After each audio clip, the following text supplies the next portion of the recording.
In the bustling halls of Crescent Valley College, amidst the chatter, dreams, and deadlines, sat Ethan Miller. Every day, same table, same laptop.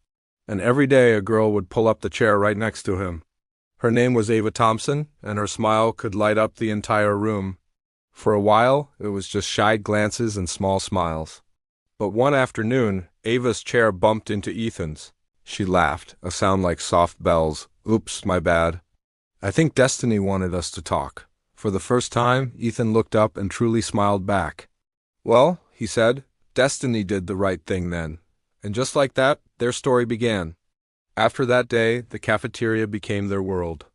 They'd meet after classes, Ava with her iced coffee, Ethan with his hot one, and time would just melt away. Studying took a back seat to conversations about life, about dreams, about everything and nothing. Sometimes Ethan would just gaze at her and say, "People say home is a place, but for me, home is whenever I'm with you." Ava would blush and playfully shake her head. "Stop saying things that make my heart fall even harder for you." Their friends would tease them, calling them a Netflix love story waiting for its final episode. But they both knew, deep down, this was more than just a friendship. It was the quiet, undeniable beginning of love.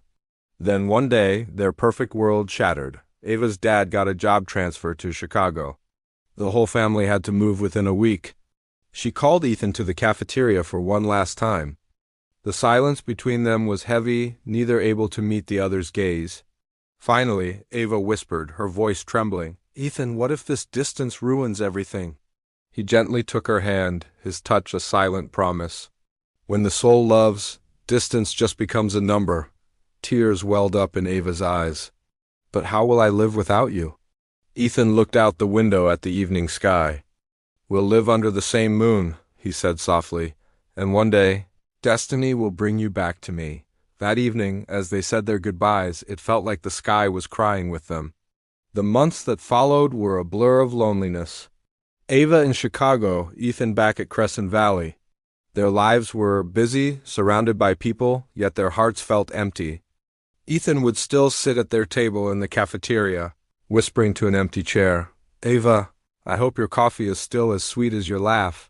Miles away, Ava would sit on her apartment balcony, looking at the moon, thinking, "Ethan, if missing someone was a subject, I'd get the highest grade."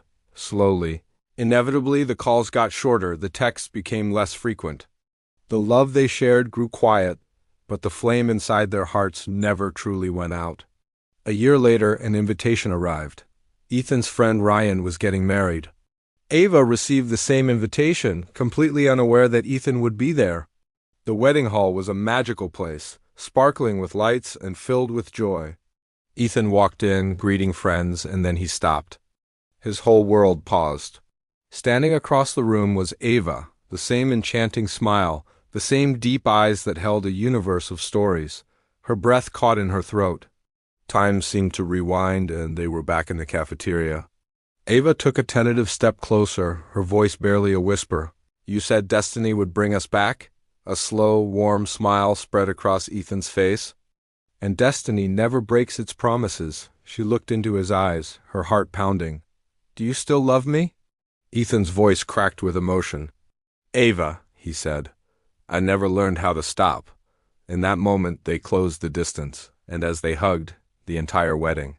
The lights, the music, it all faded away. It was just Ethan and Ava together again. Finally home.